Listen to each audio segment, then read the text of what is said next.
Imagine yourself as a stay-at-home mom or dad. You gave up your career to take care of kids, to cook and clean for your family. But your partner thinks you contribute nothing to the family. You never have the final say at home because you're not the one paying bills.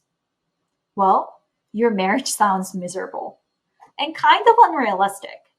But as it turns out, there are good reasons to believe that financial disparities and power imbalance between spouses are pervasive. Survey evidence shows that perceived financial inequity in the household is among the top predictors of divorce, and roughly half of all married couples in the US actually end in divorce. Then just how large are disparities in financial access in the household, and do these disparities even matter for how spouses allocate resources between one another? I explore these questions in the context of a policy change in the US credit card market.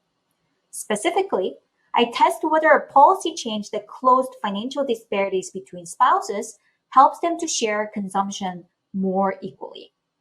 Before 2013, secondary earners or stay-at-home spouses had trouble getting access to credit in the credit card market because card issuers were required to consider only card applicants' independent income when issuing credit.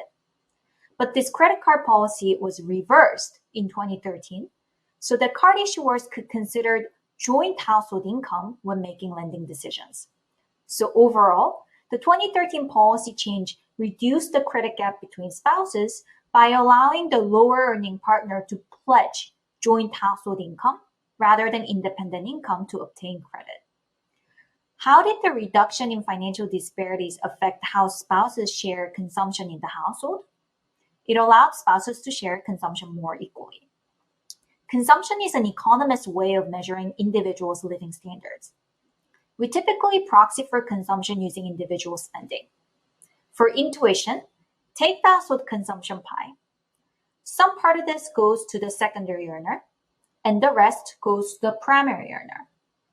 After the policy change that reduced the credit gap between spouses, I show that the share of consumption pie allocated to the secondary earner increased by 5% relative to the baseline average consumption share. In summary, the key takeaway of my research is this. A simple financial policy that reduced credit disparities in the household led spouses to share consumption more equally. More broadly, financial policies that allow households to fully leverage their total income can go a long way toward mitigating inequality.